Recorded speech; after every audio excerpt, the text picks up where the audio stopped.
Advocate senior আইনজীবী VP Nazrul Islam Liton ভাই মঞ্চে আছেন। আমাদের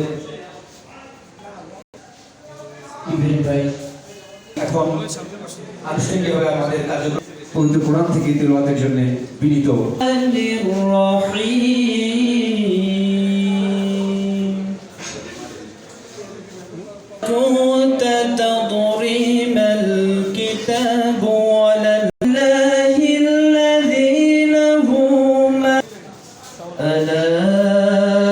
মাধ্যমে আমাদের আজকের এই অনুষ্ঠান আরো বক্তব্য রাখার জন্য আমন্ত্রণ জানাচ্ছি। দায়িত্ব ইসলামের আমরা ঐক্যবদ্ধভাবে লড়াই করি। তার আগে এটা 4 থেকে 5টা করে কমিটি ছিল। সময়ও আমরা উত্তরটা পদাবে সাংবাদিক মানে কিছু বলার সাহস করে কারণ আমার লেখনীতে আমি সেটা তাদের আমাদের সময়। তো সবাইকে ধন্যবাদ। তারপর